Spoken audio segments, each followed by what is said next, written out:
Dans cette deuxième capsule vidéo consacrée au langage SQL, nous allons poursuivre la découverte de l'univers des requêtes et tout particulièrement des requêtes d'interrogation de bases de données, souvent appelées requêtes d'affichage ou requêtes de sélection. Allez, en route pour la découverte. Avant de reprendre en détail les requêtes d'affichage, quelques petits rappels au niveau de la syntaxe. Une requête de sélection doit comporter 3 éléments obligatoires. En premier lieu, le mot-clé select suivi du nom des champs à afficher. Ensuite, le mot-clé from pour préciser sur quelle table effectuer la requête. Enfin, le mot-clé where pour indiquer les conditions. En l'absence de ce dernier, on affiche tout le contenu de la table. Il n'y a donc aucune condition. Enfin, vous pouvez rajouter quelques options concernant le tri et éventuellement le nombre d'éléments à afficher. Passons maintenant à quelques cas concrets avec notre table film et notre table réalisateur. Nous allons commencer tout d'abord par effectuer une requête d'affichage, on dit aussi requête de sélection, avec le mot-clé select. On indique ensuite le nom des champs souhaités, donc le titre du film, on sépare le nom des champs par des virgules, ensuite l'année du film, suivi de la nationalité du film. Il faut préciser ensuite à partir de quelle table on souhaite faire cette requête avec le mot-clé from, puis le nom de la table, donc ici film, enfin le mot-clé where nous permet d'indiquer quelles sont les conditions que l'on met sur le contenu de la table. Ici, on va prendre l'idée du film. Donc l'idée du film égale 14 pour notre premier exemple. Il y avait 25 films dans la table, donc il y avait bien un film qui avait l'idée 14. Vous voyez s'afficher à ce moment-là le résultat de notre requête avec le titre, l'année et la nationalité. On peut évidemment faire une structure conditionnelle avec le supérieur. Donc si vous mettez supérieur à 14, vous aurez tous les films dont l'idée est supérieure à 14. Donc vous voyez, il vous indique toutes les lignes ici. Certes, avec l'idée du film, ça serait sans doute plus clair pour vérifier que notre requête fonctionne. Donc si on rajoute l'idée du film, vous voyez la première colonne en bas, vous avez l'idée à partir de 15, on était en strictement supérieur à 14. Vous avez toutes les structures conditionnelles possibles, par exemple l'année du film ici égale 2019 et vous sortez l'ensemble des films dont l'année de sortie est 2019. On pourrait ensuite filtrer sur tous les critères possibles. Vous pouvez également mixer les conditions avec des inférieurs, des supérieurs et tout ce que vous voulez. Donc là, tous les films dont l'année de sortie est strictement inférieure à 2019 et vous avez ceci. Vous pouvez ajouter et combiner les requêtes avec les mots-clés AND et OR pour faire des structures booléennes standards. Ici, si vous mettez l'année du film supérieure à 2019 et l'année du film supérieure à 2010, vous êtes entre 2010 et 2019 pour les deux bornes non inclus, donc 2011 à 2018. Et vous avez votre liste de films qui s'affiche correspondant à vos critères de sélection. On a la possibilité également de trier les éléments de la table avec le mot-clé order by. Vous pouvez trier suivant l'année du film. Ici, ça sera donc en année croissante. Donc de 2011 jusqu'à 2018, les films sont classés par année croissante. Vous avez 3 films en 2017. Il serait bien de les classer, eux, une fois qu'on est sur une année donnée, par ordre alphabétique du film, par exemple. Donc on peut ajouter un deuxième critère de tri. On le sépare par une virgule qui correspond au titre du film. Vous voyez alors que votre liste se modifie légèrement avec les 3 films en 2017, qu'ils sont maintenant classés par ordre alphabétique. Autre exemple, maintenant, on va utiliser une condition avec une chaîne de caractères. Donc, on peut très simplement faire titre du film égal à une valeur. Donc, si on prend une valeur ici en mettant Wargames, séparé évidemment par des cotes pour arriver à respecter le format des chaînes de caractères. Vous avez un film dont le titre correspond à cela.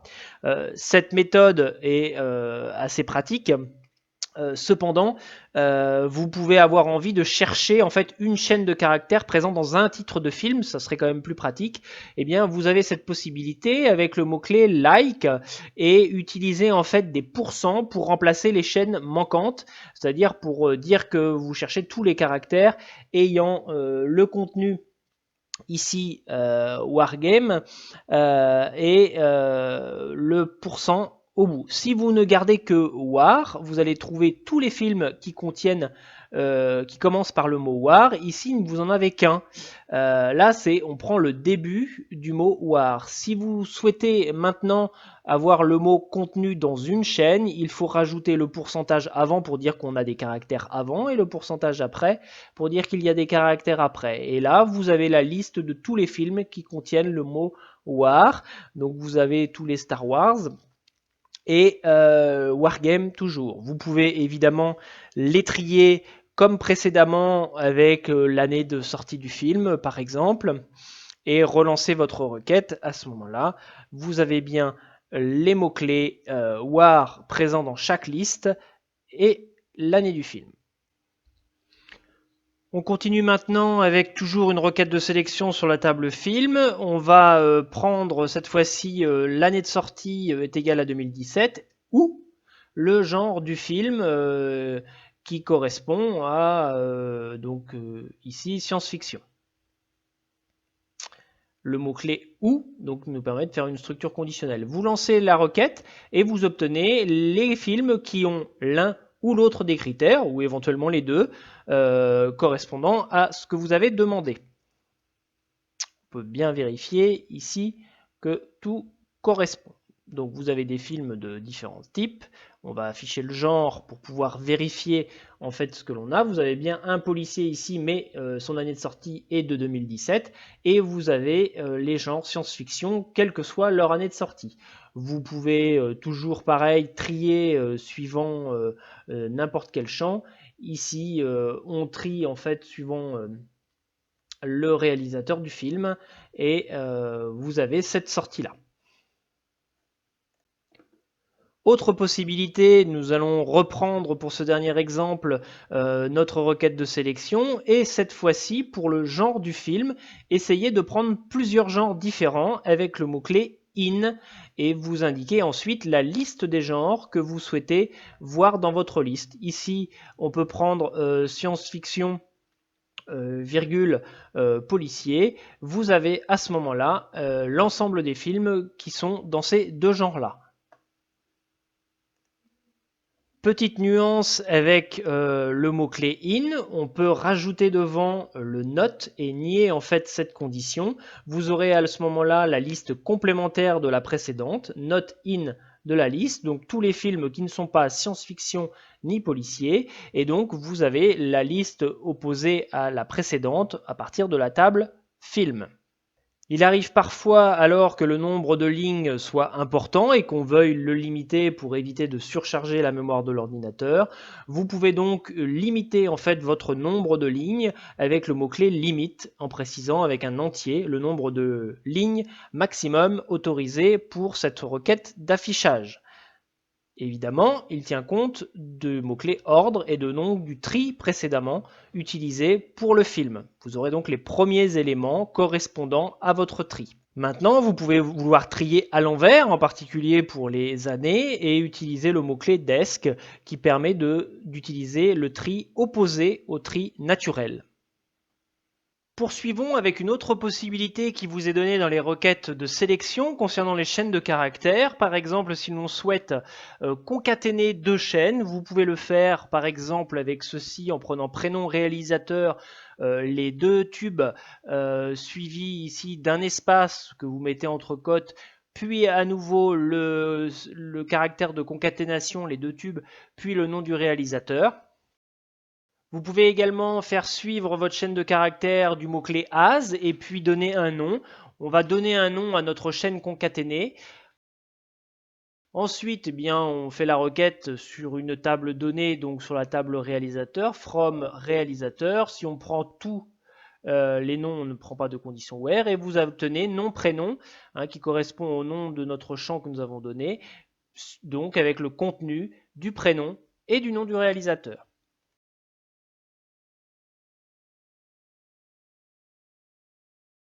Un exemple supplémentaire cette fois-ci avec le champ nationalité du réalisateur que l'on renomme et on va filtrer sur le nom du réalisateur en commençant par ceux qui commencent par un L.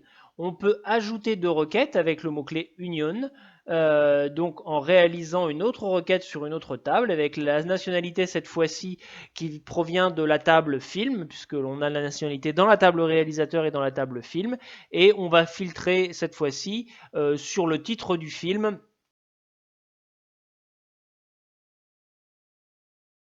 qui commence par la lettre S.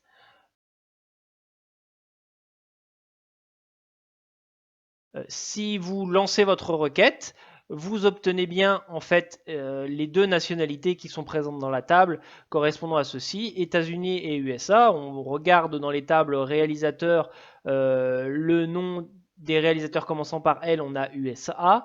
Et ensuite, si on regarde tous les films des Star Wars qui commencent par S, la nationalité correspond à États-Unis. Quelques petits bonus maintenant avec des astuces, en particulier si l'on souhaite compter le nombre d'enregistrements correspondant à un critère donné. On peut compter les TU-play avec le mot-clé count. Vous faites un select count ID réalisateur et il vous comptera le nombre d'ID réalisateurs différents correspondant à votre requête. Donc on se place sur la table réalisateur. Là, on va compter sans condition donc tous les réalisateurs. Vous voyez qu'ici, vous avez 11 comme résultat. Il y a donc 11 réalisateurs dans cette table. Si vous rajoutez un filtre avec le mot-clé where, par exemple sur le nom du réalisateur qui commence par, on va prendre une lettre par la lettre L, eh bien, vous pouvez lancer votre requête et voir qu'il y a deux réalisateurs dont le nom commence par la lettre L. Vous pouvez vérifier ici sur la table réalisateur, vous avez Georges Lucas et Sidney Lumet un peu plus bas. Imaginons pour l'exemple suivant que nous ayons dans la table réalisateur un champ correspondant au nombre de films de ce réalisateur, ici, donc là arbitrairement rempli avec 1 ou 2. Nous allons pouvoir, avec la clause select, effectuer des sommes avec le mot-clé sum. Donc si vous faites select sum nombre de films du réalisateur, vous aurez la somme correspondant à son nombre de films. Il faut bien sûr préciser sur quelle table vous travaillez, toujours avec le mot-clé from, on respecte la requête select, et rajouter évidemment une condition, soit pas de condition, et à ce moment-là vous faites la somme de l'ensemble des films des réalisateurs, mais ici on va faire une condition sur le nombre de films de réalisateurs supérieur, on va dire, à 0. Vous aurez la somme des films présents dans la table dont les réalisateurs ont fait au moins un film, donc la somme de tous les films, ici très logiquement, vous voyez apparaître cette somme dans votre résultat de requête.